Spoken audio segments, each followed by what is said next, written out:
Welcome, welcome, welcome. Happy final moments of March. No April fooling. Somehow we find ourselves here in spring.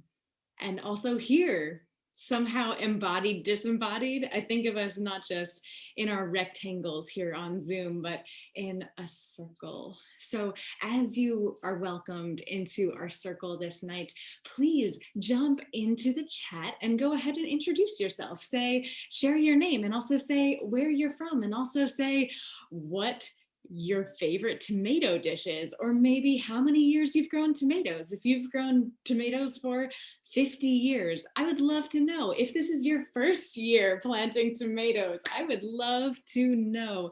And friends, we are all just climbing this mountain together. So thank you for joining me. I learn as much from our fine Fruition community, our Fruition family, as you learn from me. So have no doubt, this is a beautiful and delicious two-way street. So I would also love to just thank for a moment our interpreters, Kira Avery, who is with us now, Miriam Lerner, who will be with us shortly. Thank you so much for sharing your joy and language justice with us this night. And also thank you to Matthew, my beloved partner in life and in love and in business. Matthew is in the chat. So anytime you have a question, dive right in. He will be right there with you, sharing all kinds of glorious information. So whether it's a clarifying question or a huge existential question, he's there for you, and don't hold back. I'd also love to thank our Fruition crew. There are 9 of us full-time at Fruition Seeds, friends, and I wouldn't be here standing and smiling if it wasn't for every single one of them. So thank you to our friends and our family, our wide communities making Fruition Seeds possible so we can share these seeds as well as so much love and know-how, and constantly learning as we're learning and sharing what we learn with you. I'd finally just love to love all of the ancestors, all our ancestors, both plant and human, who have brought us to this moment where we can be co-adapting to the extent that we can share such abundance with each other. So thank you, and thank you. And now can we just hold on for a moment as our daffodils are rising? Let's just remember, somehow imagine a few months from now, even though leaves have barely emerged on anything but lilacs outside our homes, leaves will be full of trees. We will live in a jungle once again, and there will be such abundance in our gardens. Can you imagine? Look out the window. Perhaps it's as gray for you as it is here. And yes, that is a forsythia just starting to bloom. It feels like a million years from now that I'll be harvesting a tomato and a watermelon. And yet here we're going to sow tonight the seeds of the tomatoes to surround us with such abundance for months and years and generations to come.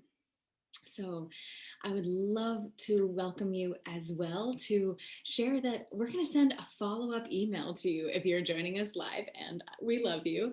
And with that follow-up email, you'll get not just the replay of tonight, you'll get our all kinds of delicious things. You'll get our tomato growing guide, so awesome. You'll get our free PDF of our Rise and Shine Starting Seeds with Ease, our 40-page ebook on seed starting. So you'll get that totally free, and that includes our lovely planting calendar. So exciting, so much great info. And it will also have an invitation to Fruition's free Seed Starting Academy, which is our online course. It's hours and hours of step-by-step, season-by-season video tutorials. And if you haven't already, jump right in. If you have already, hop on in the chat and let us know if you would like too.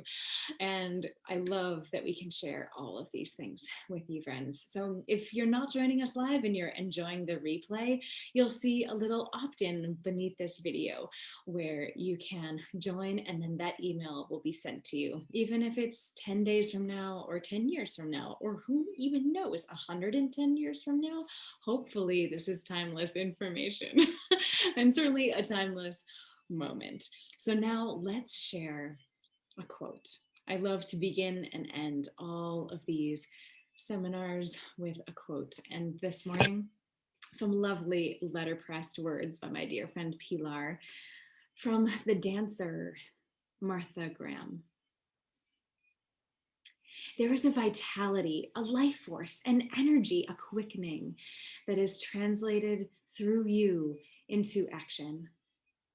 And because there is only one of you in all of time, this expression is unique. And if you block it, it will never exist through any other medium.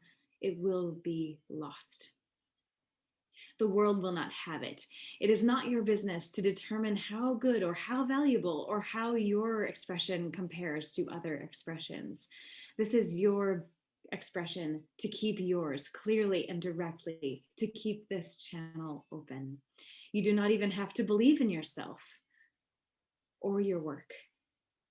You only have to keep yourself open and aware to the urges that motivate you. No artist is ever pleased. There's no satisfaction whatsoever at any time. There's only a divine dissatisfaction, a blessed unrest that keeps us marching and makes us more alive than the others. And I love this because, well, perhaps I do confess to being pleased sometimes, many times in my garden, especially when there are hummingbirds and monarchs around. And there is a great satisfaction in those moments. But I love what Martha is inviting us to remember. And especially if you have ever struggled to start tomato seeds, you are not alone. They are challenging. And especially if this is your first season starting tomato seeds, I love you and I am so here with you. And it is that hunger to grow yourself and these plants. Let that feed you rather than intimidate you.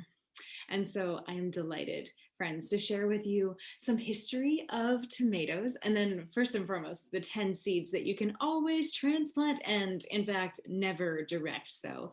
So we'll go through that lovely laundry list first, and then we'll dive into the history. Then we'll talk about planning. Then we will talk about the types of tomatoes.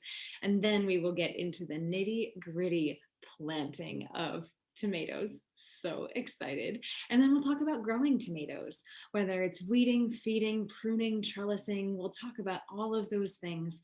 And then we'll talk about tomatoes in containers. Ooh, ah. We'll also talk about the tips of harvesting, which is deceptively simple. And finally, a bit of season extension and the common mistakes that people most often make. So yes, let's dive right in. Don't be shy. Thank you, Matthew, for being there in the chat. And let's dig in. So history, tomatoes are native to Western, Southern, and Central America. Whoa, lots of different species. In fact, lots of different genuses. There's lots and lots of wild ancestors of tomatoes. By and large, their fruits are about the size of a pea, all of different colors. And it was the Aztecs who specifically domesticated, I like to say co-adapted, with what we now call Solanum lycopersicum, what has become the vast majority of tomatoes most of us will ever eat. They co-adapted with that wild ancestor to develop the vast majority of the diversity, that delectable diversity that we savor today. And of course, histories of colonization accompanying that brutal story. The Spaniards took tomatoes, which, how did it get that name? They were tomatoes. I'm 100% confident that's not how they pronounced it, but that's approximately how it's spelled in modern day Aztec. And the Spaniards were like, ah, tomate. And the English were like, yes, tomato. And then Ella and Louis were like, tomato, tomato. So yes, the Spaniards brought tomatoes across oceans, across continents, and well before Europe thought tomatoes were edible, literally, the Nepalese were kind of obsessed with them. There's a 16th century cookbook that highlights tomatoes from Nepal, and it really wasn't, tomatoes did not take off in Europe for a long time. A part of the nightshade Solendid family that contains a lot of delicious, but a lot of very poisonous plants. They were very skeptical of the edibility of the tomato. So tomatoes for a few hundred years in Europe were grown only as an oddity, as a unique, oh, look at that intriguing thing in that garden. Better not touch it or get it anywhere close to your lips. But a few folks were continuing to explore, experiment, and in 1889, in Naples, Italy, which is especially delightful because when you visit Fruition one day, I hope you will, you'll discover we're in Naples, New York. But it was in Naples, Italy in 1889 that the visiting queen prompted some local chefs to create something very special and unique, unusual for the queen. And they created a pie, a piece of bread that was kind of circular. They called it a pizza, and her name was Marguerite. So they named this Marguerite pizza and had it with all kinds of red, green, and white vegetables to symbolize the Italian flag, the colors of the Italian flag. So from there, pizza and tomatoes, well, you know the history from there. So of course there's so much more to say, but needless to say, we are not the first people to love tomatoes, although the vast majority of the existence of tomatoes has been here on Turtle Island, although most of us think of heirloom tomatoes as like this Italian thing and can't imagine Italian cuisine without tomatoes. That history is just a couple hundred years old. Like all seeds, like all stories, there's so much more to share. So, oh, I forgot the litany of the 10 seeds that we can always transplant. So let me dive in for that quick and lovely list. So first and foremost, tomatoes. We're talking about tomatoes tonight, although there's a lot of overlap with peppers and eggplant as well. So other seeds to always transplant: peppers, yes. And there are two predominant species of pepper that we can grow here: Capsicum chinense, which is ají dulce habanada. We actually generally start a few weeks earlier. So yes, we have some lovely little Capsicum chinense peppers that are all the first solenids that we sowed, but all our other Capsicum annum, classic bell peppers, Mountaineer, ancho, jalapeno, most peppers are Capsicum annum, and those we're planting right now. So next, eggplant. Yes, never direct sow eggplant. They love to be transplanted, especially in short seasons. Also, tomatillos. Make sure you always have two of them. They do not pollinate themselves. And ground cherries. What heavenly creatures. If you haven't already discovered ground cherry, please do yourself the immense favor. And next, perennial herbs like oregano, thyme, as well as perennial flowers like lavender, like rudbeckia. They're just small seeds that take their time germinating. So getting them started 6 to 8 weeks before final frost, just alongside your tomatoes, peppers, eggplants, is key. Also, always transplant onions. And in fact, anything in that allium family, whether it's scallions, leeks, shallots, chives, they all take their time germinating and have such fine little foliage that doesn't outcompete weeds in any life stage, much less seedling stage. So always transplant anything in the allium family. And also Brussels sprouts. They always do better when transplanted. Same with broccoli. And also celery really takes our time germinating. Wow, definitely worth your moments to transplant. And although you can direct sow and transplant fennel, I always love to transplant her just because her foliage is also very fine. And you'll see on the backs of all of our packets, some growing instructions, as well as that handy dandy side reference that has, among other things, when to sow, how to sow, and whether to direct sow or transplant. So if it says transplant, take our word for it, friends. Or not. Highly encouraging experimentation and thinking outside the box, gardening outside the row is so critical. So if our heartache can help any of yours, I offer these things to you. And so now let's talk about planning, garden planning as it pertains to tomatoes.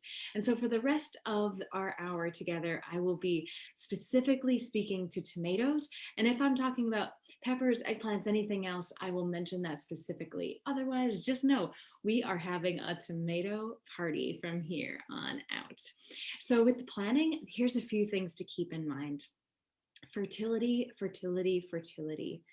Tomatoes are hungry. There's a direct relationship between the quantity and quality of nutrients that you offer your tomatoes and the quantity and quality of tomatoes you'll harvest. So don't hold back. We'll talk pretty soon about all the different stages where you can be dialing in and how with fertility. Also with planning, keep in mind that there are early varieties as well as disease-resistant varieties. So if you grow in a really short season, if you have consistent problems with late blight, you are not alone. And there are totally varieties that are here to set you up with success. When I was a little girl, I thought tomatoes were something that only started to grow and come into abundance in our garden kind of mid-August. And now if we're not eating tomatoes by the middle of July, that's really late for us, even with starting often on the later side. So having early varieties makes all the difference, and planning for that up front, no matter how beautiful that tomato looks on the packet. Pay attention to days to maturity. Anything less than 80 or 85 days is really realistic here in zone 5. And another thing to keep in mind, you need space to grow tomatoes. And we'll talk a lot more about this. You want at least 2 feet in between all of your tomato plants, which seems like a lot when you're planting a little tiny transplant. It makes a huge difference, and overcrowding those plants will only mean less abundance. So plan for ample space, whether you're growing in containers or in gardens. And don't worry, we'll talk about containers as well. Also plan on trellising, and also plan on trellising beyond cages. We'll talk about trellising extensively, but in this garden planning portion of the season, just plan early and often so that trellising is a breeze later in the season. And another thing, plan on scouting for disease. How many of you have had early blight or late blight or septoria leaf spot? What? Planning or to just scout every week, if not more, to every time you're in your garden, just be looking out for these things will make such a big difference. So plan on it. And finally, plan on not planting out too early. That includes not planting your plants too early. It also includes, as in planting your seeds too early, that also includes not planting your actual transplants into your garden too early. We'll talk a lot more about timing, but a really common mistake that people make is thinking that by cold sensitive, if it's not going to frost, we can plant tomatoes out. In fact, tomatoes just don't like the cold period. They're really tropical plants. And if they get exposed to temperatures less than 50 degrees, they are just stressed and genuinely disappointed and not going to be as thriving. And so if you can hold off and not plant until the nights are in the upper 40s, ideally low 50s, your plants or will be that much happier. This is a 90-degree growth curve in their happiness gradient, by the way. And so we'll talk more about those details too. But there is a little laundry list of things to keep in mind as you're just planning your garden here in the beginnings of spring. So now let's talk about types of tomatoes. So there's kind of fruit size, and then there's plant size are the two kind of generalizations to make around types of tomatoes. There's, of course, great big slicing tomatoes and lovely little cherry tomatoes. There are paste or Roma style tomatoes that often are cylindrical, but honestly, they can be lots of different sizes. And then there are saladette or 2-bite cherry tomatoes that are maybe 2-4 ounces, where it's a commitment to put the whole thing in your mouth, but it's great to bite it in half. So those are saladettes, but honestly, there is so much delectable tomato diversity, and that just barely begins to cover it. There are so many others that defy categories, so have so much fun looking for and finding and tasting all of that tomato diversity that you can find. And next, let's talk plant size. So there are compact, determinate, semi-determinate, and indeterminate plants. So compact plants, pretty straightforward. They are compact. They're also called dwarf plants, and they might be 2.5 to 3.5 feet tall. And if you are growing in containers, you want compact plants. If you are growing in really small spaces, I also recommend compact plants.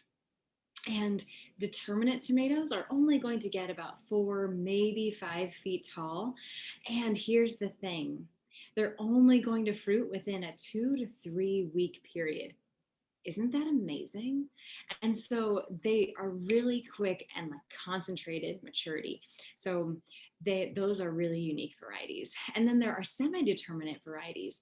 And semi-determinates will get about 5 feet tall, but instead of, so they won't continue growing and growing taller and taller, but rather than only flowering and fruiting within a 2-3 week period, they will continue to blossom and continue to fruit from that moment they start blossoming until the moment they die. And so that's pretty handy. So semi-determinate tomatoes, for example, Siger and our 10 Fingers of Naples are great examples of semi-determinate tomatoes. And then there are indeterminate tomatoes. I think of determinate tomatoes as having a determined fate, a destined fate, where indeterminate tomatoes have an undetermined fate. They're getting 5 feet tall. They're going to get 6 feet tall. In fact, they could get even taller, and they will continue to grow taller. They'll continue to flower all throughout the season. So those are the different categories of plants, of tomatoes by plant size. So now, the moment we've all been waiting for, let's talk about sowing tomatoes. So here is the overview.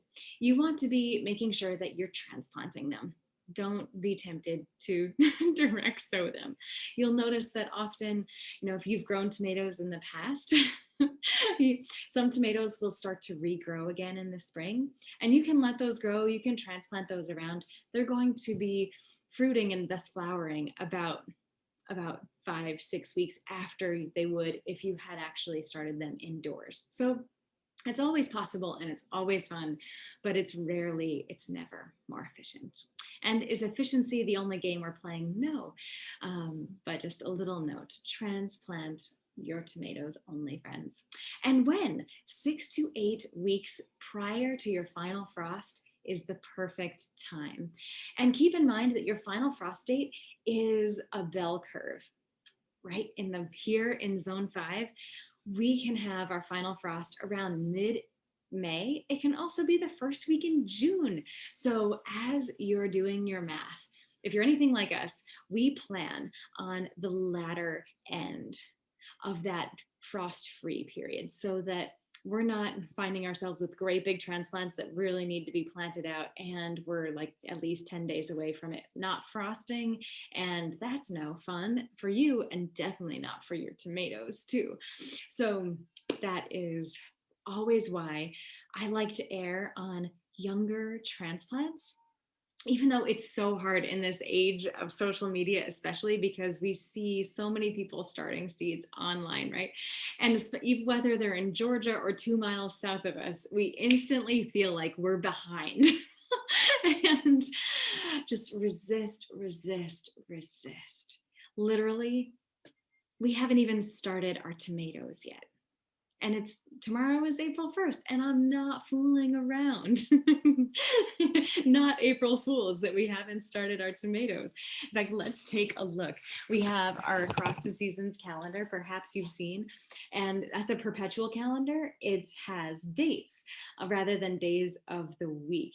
And so you can see here in April in 2020, and I can't wait to be writing it in 2021. We literally didn't start our tomatoes in mini blocks until the 6th of April.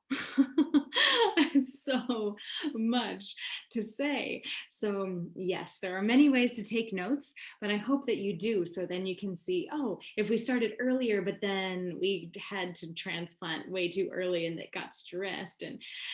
And so you'll see younger, unstressed transplants are more healthy and thus more abundant compared to older, more stressed transplants, which is so counterintuitive, especially in short seasons when we just want to sow seeds because we have to get them started now. We grow in such a short season, but sincerely, hold your horses 6 to 8 weeks before final frost is perfect. And if you don't have a great grow light, two things: either go on that earliest side, like 5-6 weeks, or just give someone a few dollars and for each transplant, and you will be so much more surrounded by abundance. We'll talk more about that soon too. And now let's talk about sowing depth. You only sow seeds twice their depth. So many people sow seeds, in fact, way too deeply. And so you barely 1/8 of an inch is how much you need to bury your tomatoes, barely at all. And now let's talk about how to start them. You've got options. Soil blocks and cell trays are the two most common. So here, let's talk about each of them. Soil blockers are amazing. I love them because there aren't single-use plastics involved for decades of our lives. Instead, we'll have these for decades of our lives. And in fact, I'm so excited. We just got our new shipment in of them yesterday, so we officially have them to share with you. Woohoo! And we start in mini blocks, and take a look. This mini blocker, I'm making them as we speak. So this mini blocker, there's room for 20 little mini blocks inside. And the thing that's brilliant about this is that you can keep this right on top of, or essentially right on top of, your heat mat.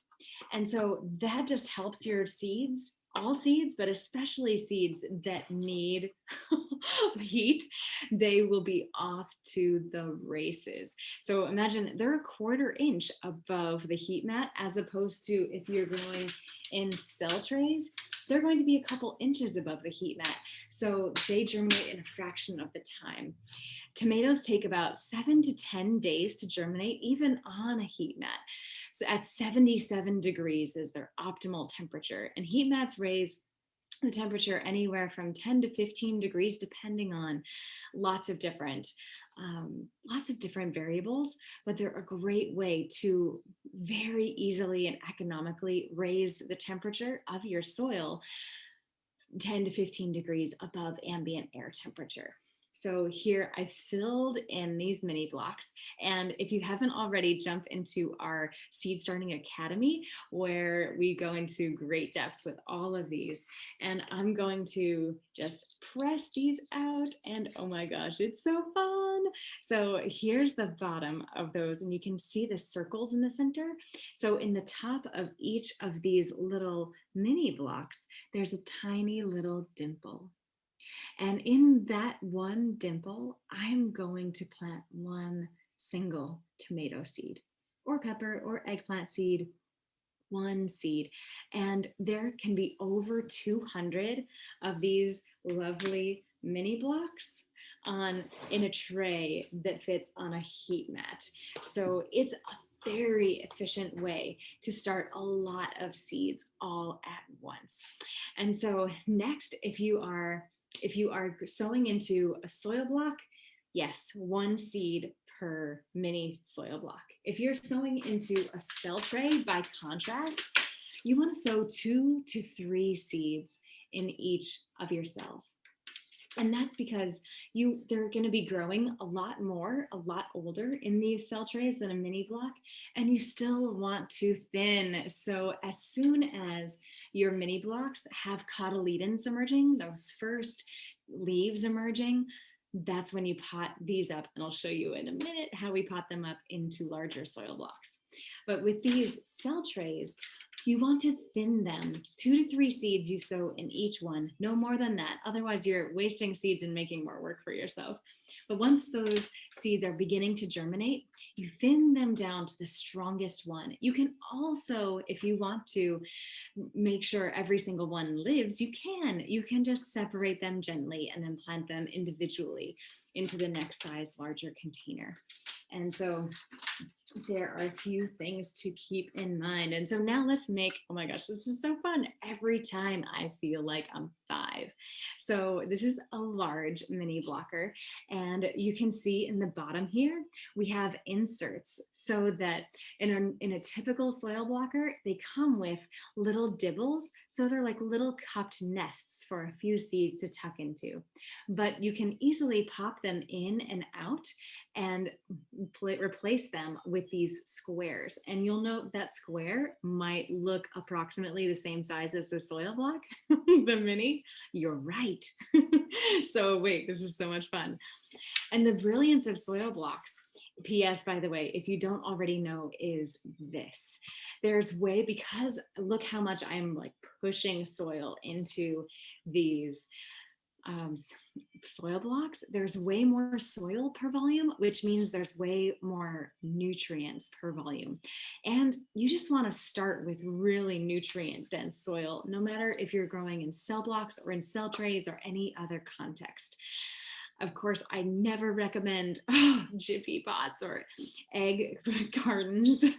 Egg gardens are wonderful for eggs, but you can also, I grew up starting tomato seeds in yogurt containers with holes poked in the bottom every half inch or so, and we grew not great tomatoes, but we grew tomatoes. So you can totally grow in all kinds of contexts, and upcycling is so awesome. So yes, this soil that I'm using is our Fort V. It's the compost-based organic soil mix that we have on our website, and it's what we use on our farm. We start over 10,000 transplants every year in this mix. So we share it on our farm, and we also have our DIY seed starting mix minerals that comes with a sweet recipe on back, because honestly, most soil mixes, potting mixes at a nursery are really low in nutrients. Nutrients are the more expensive part of a seed starting mix. And so in our capitalist world, those are generally the facets that are not emphasized in those products. And so even if you just use this as a supplement to just what you find at a grocery store or nursery, it's going to up level it instantly. But otherwise, you can make your own. There's a recipe on back. So this bag actually makes 80 quarts of awesome potting mix for you. So now I'm going to, oh my gosh. And I'm also, takeout containers can be awesome for seed starting too. This is actually the top of a takeout container, which is a little trick that I learned from our friend Melissa, and I just love it so much. So I just squeeze these out. So much fun. And take a look. Now we have this whole soil block. And the brilliance of this is that, take a look, since it's air on the side and not plastic, plants naturally air prune. Specifically, roots air prune. When they hit the edge of that soil, of that air, they turn back around and go the other way. So they resist becoming root bound. So take a look. When your seedling, when your tomato in your mini block has emerged, as it's growing its first true leaf, you can see, remember, there's the top. Oh, there's the top of the soil blocker that's square. it just pots right up into that. So you pot it up seamlessly and the plant loves it. And you are like, wow, I feel like I'm 5. That was delightful. And if your soil blocks don't look awesome, if they're a little crumbly, just put it into your potting mix and go again. There's a most delightful learning curve with soil blocks. So yes, there is a whole checklist for sowing in our Rise and Shine Starting Seeds with Ease ebook, which I will definitely share in the follow-up email. And just, however you're going to set yourself up sowing seeds, whether it's with soil blocks or whether it's with cell trays, get all of those set up. And then so either 2 to 3 seeds per cell or just 1 seed per mini block, and you are off to the races. And then the next thing is potting up. Actually, the next thing, let's make sure that we not forget heat mats. Heat mats are important with every seed, but especially almost every seed. Peas, don't start them indoors, and certainly not on a heat mat. But basically all other seeds are going to be thrilled to have 77 degrees Fahrenheit is like this dreamy temperature for the vast majority of seeds to germinate. So making sure that they're on that heat mat. And then also let's talk light. Light makes such a big difference. And so there's these lights in our kitchen, and there's also the light from the sun. And to me, it all looks like light, but plants are not fooled. They need grow lights. And if you don't have grow lights, definitely either get them or strongly consider growing other things that are not 5+ week old seedlings like tomatoes, peppers, and eggplants. And we do share these beautiful lights that our friend Vic makes on our website. And they're awesome. We have 17-inch lights with perfectly cover 1 tray. We also have 33-inch lights that cover 3. And these awesome drawstrings can go up or down. You want that light 6 inches above the uppermost foliage. And just be sure that you're being honest with yourself. Your goal for your tomato seedlings and all of your seedlings is for them to be as short and as stout and as deep green as possible. If they're getting leggy, if they're leaning toward the light, they're light stressed, and they will not be as healthy and not be as abundant as a direct result. And so potting up is really important. Potting up early and often, I cannot overestimate. So the thing is too, you're allowing for vigorous growth, and you're not encouraging your tomatoes to be healthy and less stressed. And thus you're going to have more tomatoes in your life. So here's the progression. If you have mini blocks, you need to pot them up into your 2-inch potting, 2-inch soil blocks. And then when you have 2 sets of true leaves on this soil block, that's when we put it up into our 4-inch pots. And with these 4-inch pots, we literally are taking the seedling, we're putting it at the bottom and then backfilling with soil from there. Because here's the thing, tomatoes have this crazy, incredible adaptation where they literally, let's just stop for a moment. Plants are incredible. Tomato stems can turn into roots. Tomato stems can turn into roots. If this was a pepper, an eggplant, a chive, it would just rot. That stem would simply rot. But we literally bury our tomato stems, and they're that much healthier and happier for it. So when we're potting up, we're literally potting up 3/4 of that stem, burying leaves as we go.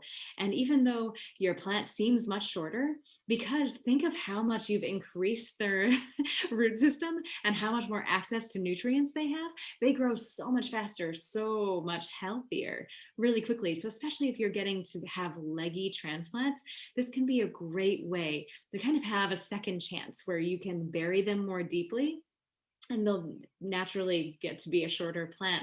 You just want to make sure that you are actually then doing something about the light that you don't have, so that you're not just treating the symptom and not the cause.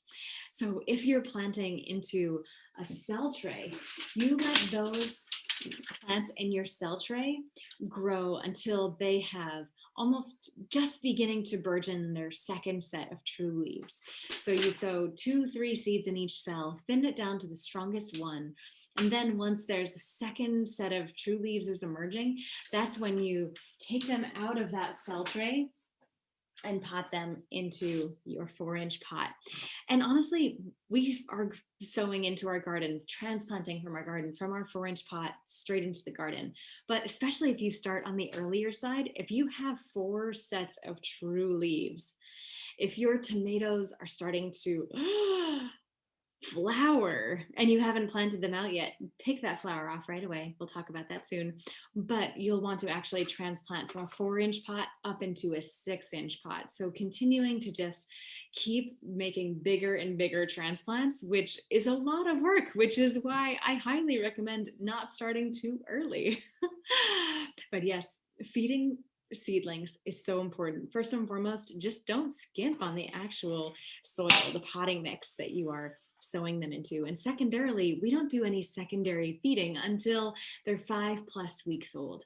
So once they're potted up into the 4-inch pots, that's when we start every week, 10 days, foliar feeding with a little spray bottle, fish emulsion. It's so delicious and quite stinky. That's how you know it's the good stuff. And fish and kelp emulsion is the dream. So if it's more fish, it's more nitrogen, but fish and kelp has really nice balance of NPK, that nitrogen, phosphorus, potassium, plus over 100 other micronutrients. So it's incredible plant food for every stage of your seedling's life.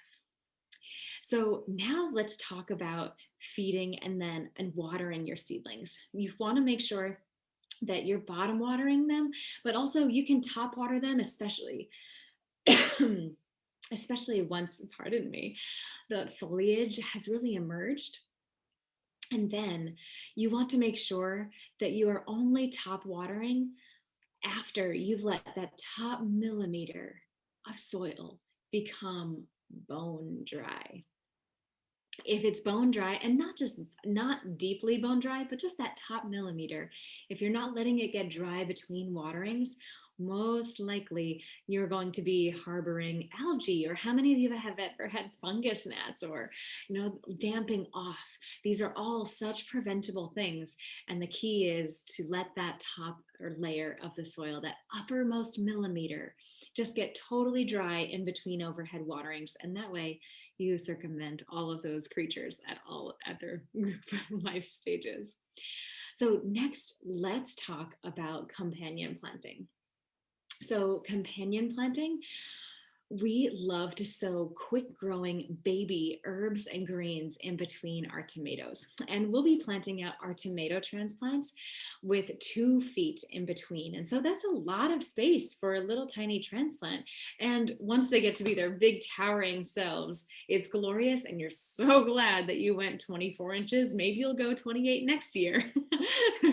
But in the meantime, when you first plant them, there's a lot of empty space. So your goal with this companion planting is to fill that empty space with delicious abundance of greens before your delicious abundance of tomatoes. So your goal is to have no crowding, no leaves overlapping between whatever you're planting, whether it's basil, dill, cilantro, baby lettuce, mesclun mix, even radishes, something that you can harvest within 6 weeks. It'll take 6 weeks for those tomatoes to grow to the extent that now their leaves are starting to overlap and they'll be overshadowing anything that you already planted. So it's ideal to have, those 6 weeks of the baby greens or baby herbs as companion plants. And now let's dive into planting too. So of course you want rich soil, you want full sun. pH of 6.3 to 6.6 is ideal, and spacing. You want to have spacing of 24 to 28, honestly 30 inches in between plants in the row, and you want to have 36 inches, honestly 3 feet at least, between rows of tomatoes. It's a lot of space. really common mistake people make is just planting too many tomatoes too close to each other. And it seems like a good idea at the time, but it every time will translate into less abundance for you, friends. And now let's talk about when to transplant.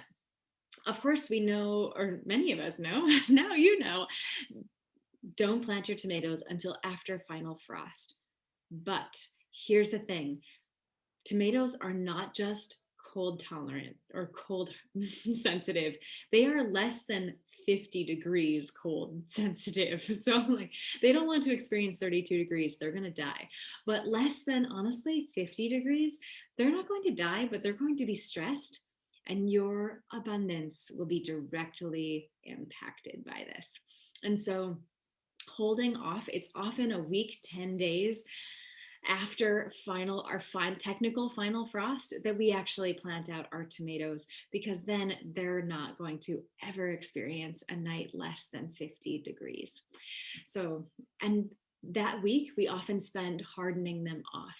So hardening them off is this really critical thing for all transplants. So I'll just go over it super briefly. It's basically acclimating your transplants to life outdoors, where temperatures change and there's breezes, there's gales, there's rain, there's sun, because plants sunburn just like my Polish nose. And so acclimating your plants to life outside before transplanting them makes a huge difference. And just like all transplants too, you can plant your seedling, your beautiful tomato seedlings. And before you do so, be sure that you are watering them, ideally with dilute fish emulsion. And that, whether it's water or that dilute fish and kelp emulsion, that just helps the soil and roots stay that much more together as you plant them.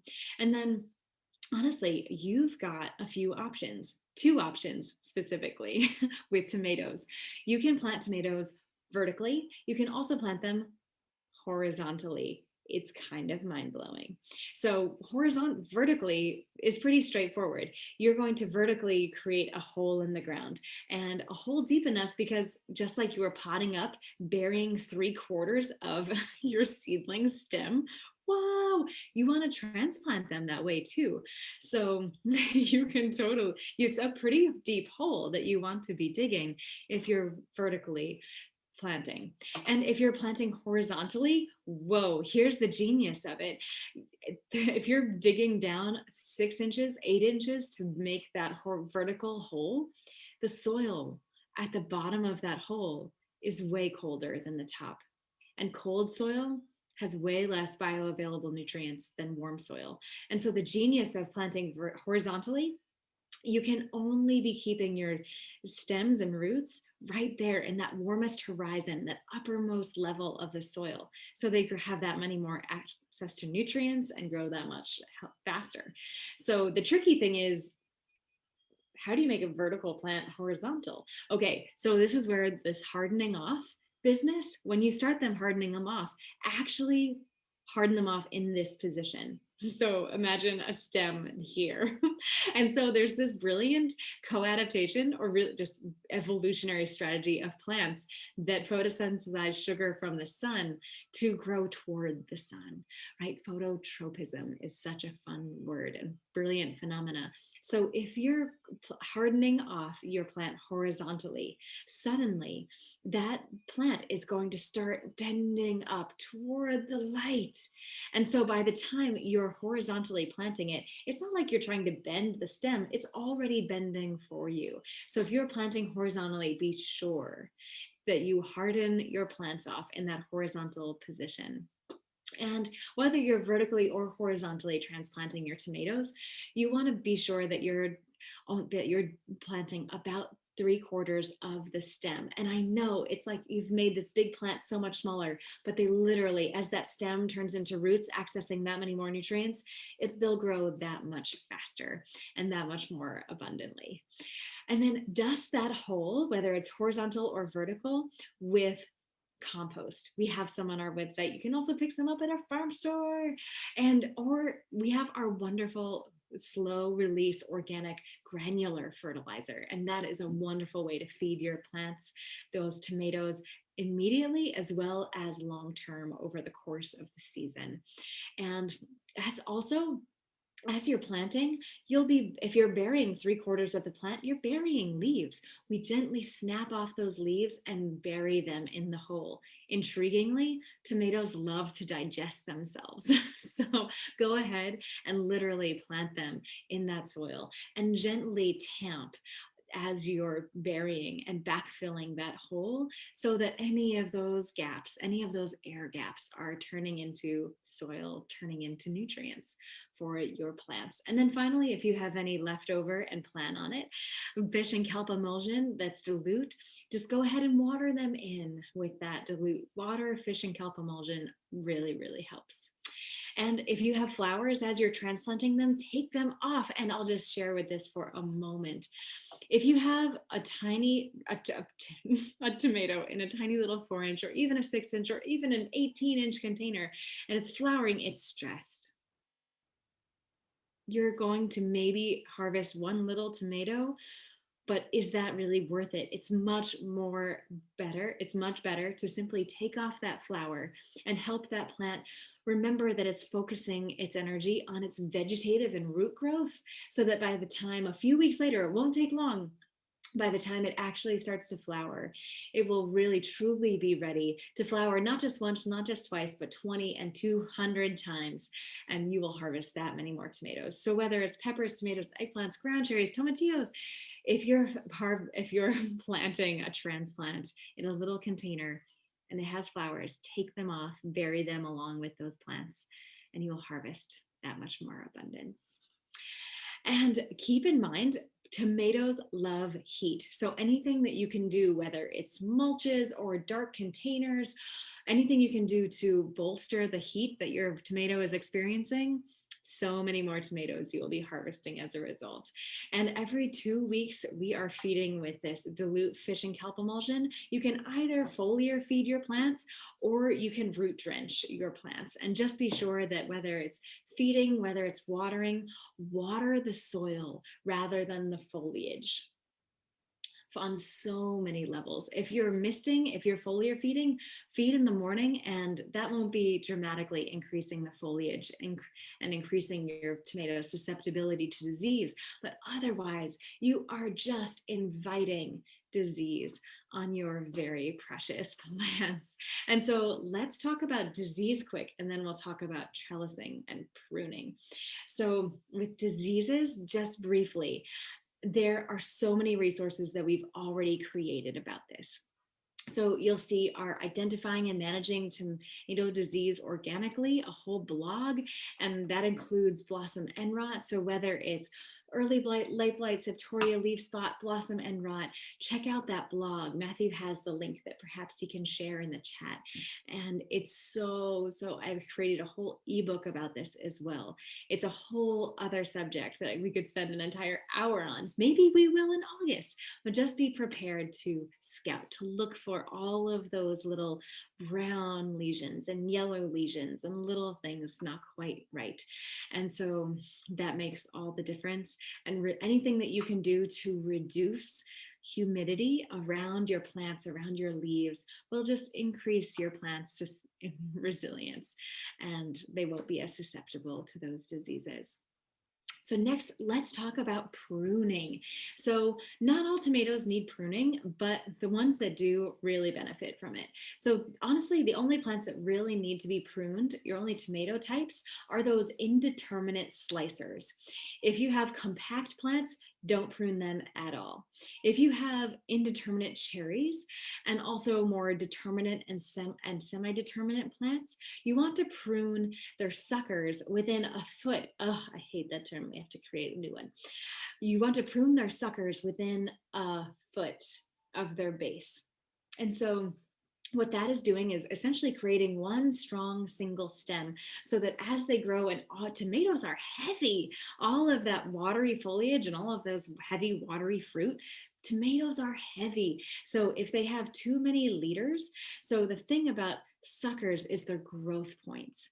And you'll see them next time you're in your garden this summer. I can't wait. You'll see there's a stem, your main stem, and then there's a leaf. And in between the stem and the leaf, there is a sucker. And that is a growth point that, left to its own devices, will become another branch full of fruiting capacity and lots of foliage, but it will continue to create another branch, and those branches will create more branches and more branches and more branches. So it becomes a hot mess really quick. So you can certainly harvest a lot of tomatoes without pruning, but a little bit of pruning goes a long way. And the tomatoes that need the most pruning are those indeterminate slicers. And so they need, also with more pruning, that just increases light infiltration into the canopy, that helps your fruit ripen more quickly. And also, the less foliage, the less your plants are going to have that humidity between leaves, the less susceptibility to disease. So there's a lot to say about pruning as well. And there's a bunch of videos that I have that I'm so psyched to share with you about this too, because a picture is 1,000 words. It's really hard to learn to bicycle from a YouTube video, and it's not going to happen that I can tell you much more about pruning tonight and have it really sink in. So I look really forward to digging in with you in the midst of the summer with this. But keep in mind that although earlier pruning is the better, you want to snap them off when they're really young. You want to snip them if they're more than a pencil. It's all trial and error. There's no precision, because every single plant is unique, and different varieties have different preferences for internode lengths. And it's really, you'll never look at tomatoes the same once you start to get into pruning your tomatoes. And it's really easy to prune too much. So I just want to let you know about pruning, and stay tuned. There's so much more. And oh my gosh, I know it's 3 minutes of 7:30 and there's so much more to share. I'll just touch on trellising briefly and then containers briefly. So trellising is so important. Tomatoes have all of this growth, but unless you trellis them, they're going to be a hot, sticky, hard to harvest, very disease-laden mess. And so tomato cages are how most people trellis tomatoes. And honestly, cages are kind of not great. Unless you're growing compact tomatoes, especially in containers, they're just too small and they're not going to be easy to harvest.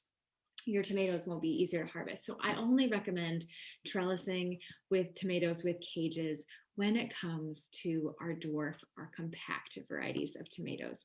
Otherwise, if you're growing 3 or more tomatoes, you might as well do the Florida weave, which I'm sure Richard Simmons would love to create a dance around. Maybe I will do the same for the Florida weave. And we have lots of videos about this too. Check out our videos on our website. Basically, take one 5-foot stake. Between every 3 feet, you plant another, sink in another 5-foot stake, at least a foot in the ground. And then from there, you take baling twine. And honestly, baling twine is the real deal. Jute is going to just biodegrade really quickly and probably fail on you in the moment when you have the most abundant, beautiful tomatoes right there waiting for you. Jute is wonderful, but not for trellising tomatoes. So baling twine is honestly what we use. And so you basically want to create your, not just one string in between those fence posts, those T-posts, those stakes, but imagine that one line weaving in and around each of those 3 plants. So they're kind of leveraging their weight against each other, and you want to, so you tie off on one stake, this way, this way, this way, around each of those tomatoes, tie it twice and make it taut against that next stake. And you can keep going to the end and then come back around the other way. So each level is encompassing those tomatoes on both sides. And then every foot or so, we are giving another layer of this trellising as it goes up, and it's really easy. Honestly, it's really fun and it's so effective, so much easier for harvesting, so much easier for airflow. So lots of ways to trellis, but the Florida weave is my favorite. And now let's talk about some keys for container growing in tomatoes. So 1 plant per container. I know it's so hard. 1 plant per container. Unless you're like growing in a raised bed or you have containers, essentially raised beds. If you really want to give those tomatoes 2 feet in between each other. So that is a huge container, right? If you have enough space to realistically be putting more than 1 tomato in. So I know it's hard. 1 tomato, 1 pepper, 1 eggplant per a really large container, 10 gallons minimum. And keep in mind, bigger is better is a phrase I never use except for container gardening. And more is more. Don't skimp on fertility. Whether it's compost, slow release granular fertilizer we share on our website, just go to town on the fertility, because even if it's a great big 10-gallon container, it's a thimble of what that tomato would have access to in your garden. And you want to make sure that, okay, there's just 1 tomato in the middle of this great big container, Petra. There's a lot of empty space. You're right. And that's where the companion planting, the interplanting comes back in. So when I plant tomatoes in containers every year, I put 1 tomato right in the middle, but then I have basically a donut around that tomato of quick growing herbs and greens. So it might be baby lettuce mix, baby basil, thyme. It might something low growing, and with those, if it's 6 weeks old, then we'll be harvesting it cut and come again style. Mesclun mix, yes, still cilantro. If they're low growing, so something like thyme, oregano, chives even, honestly parsley and even basil you can plant in a container and let them grow a little larger and be harvesting them throughout the season. So those are a few tips for growing in containers. And oh my gosh, just a couple notes on harvesting and then the common mistakes to avoid, and we will call it a night. So harvesting is deceptively simple, but no matter the size, no matter the shape, tomatoes when they're ripe are soft to the touch. Imagine when you touch your arm, it's firm, but there's a lot of give to it, right? Same with a tomato. Even green tomatoes like German stripe and striped zebra, green tomatoes as they ripen are jaded tomatoes, so delicious. And when do you know when to harvest it? Because it's a green tomato, if it's soft. So yes, no matter the color, that is it. And know that the green shoulders, check out our video about green shoulders, because that's how you know heirloom tomatoes are doing their thing, and that flavor is unparalleled. That's a whole other story, but don't worry if your tomato is soft to the touch and it still has some green shoulders. That's actually a great sign. And finally, common mistakes so that you can avoid them. Number 1, not having a heat mat. If you don't have a heat mat, 77 degrees is that ideal optimum germination temperature for tomatoes. So honestly, it can take 2, even 3 weeks for tomatoes to germinate, and they won't germinate at a higher rate as you do if you have them on a heat mat. They make all the difference. Next is sowing too early. It's so easy to sow so early, but sincerely, 6 to 8 weeks before final frost is that glorious window. And especially if you don't have a great seed starting setup or don't think you have tons of time to be potting up seedlings, that's totally fine. Just err on the side of that earlier, more like 5-6 weeks instead of 8 weeks. And also, if you don't have a great grow light, if you don't have a greenhouse with a full day light sunlight, it might be more efficient, more effective. You will probably harvest more abundance if you go ahead and purchase beautiful organic transplants from a local farm that you love. It's heartbreaking, but you can start lots of other seeds inside lettuce and spinach and zinnias if you don't have a great grow light. But if it takes more than 4 weeks to grow that seedling, it's going to be really light stressed. So it's 1 step forward, 4 steps back to be starting tomatoes, peppers, eggplants, anything that needs 5 weeks or more. and not have a great grow light. Next common mistake, just planting too early, not just planting the seeds too early, but actually planting out on what you think would be the last frost date. Like, it's always May 15th. It's probably not. Don't go by the calendar date. Look at the 10-day forecast and keep in mind tomatoes are not just frost sensitive, they're cold sensitive. So they don't want to experience nights under 50 degrees. So that is so important. And one of the easiest, most common mistakes that people make that set their abundance back significantly. And just two more, watering the foliage rather than the soil. Super common mistake. And that additional humidity, especially if you're watering at night, always water in the morning if you can, because the less humidity around your plants, the more healthy, happy they will be. And finally, the biggest mistake people often make is not scouting for disease, and they don't notice that they have late blight until their plant is brown and crackly and all the rest of the plants around them are quickly succumbing to the same malady. So just looking early and often for whether it's tomato hornworms, whether it's aphids, whether it's late blight, early blight, septoria leaf spot, what do you know how to look for? Just look for something that's a little unusual, something brown and yellow on the leaves. And again, I can't wait to share. Check out our blog on the identifying and managing tomato disease organically.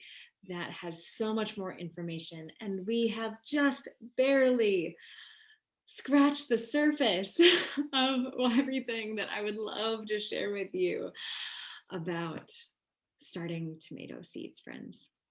I hope that again one day we'll be able to host seed starting parties on our farm again, so we can actually hang out in person and do this live one-on-one together in our greenhouse. I can't wait for that day. And in the meantime, know that we are right there with you, whether it is on our cell phones, on Instagram, whether it's on our computers, on email, whether you pick up the phone and give us a call. We will do our best to help you answer your questions and be present with you. I only learned how to start seeds well from growing up in my father's garden and then spending years and years on organic farms. And I still am learning how to do it better all the time. So know that mistakes are part of life and they're part of gardening. And our plants grow us more than we grow them. So pay attention to what your plants are learning and are teaching you, and be humble and laugh. We always are making mistakes. I aim to share more about those. It's always too easy for Instagram and social media to be highlight reels, but let's be real. We are learning, and always the hard way. And it's such a joy to share what we have learned the hard way, to surround you with beauty, with abundance, and to lessen your learning curve so we can you don't have to have, we can save you time, money, and heartache as well. So thanks again for joining us, friends. Thanks again for Kira and Miriam for the joy and justice of ASL interpretation this night. Huge thank you to Matthew, my beloved partner, who is upstairs in the chat, hanging out with you all, sharing links and being so present for your questions as they come. I look so forward to next time. Stay tuned for the replay, and I can't wait to see you next week, and we'll dive into starting perennial herbs together. I am so excited. Happy spring. Thank you again. And if you wouldn't mind, come off mute and say good night. We love you, and it will be a glorious company. Good night. Good night, everybody. Thank you. Bye. Good night. Thanks. Hey, herbs. Yes. Bye. Good night from Chicago. Good night.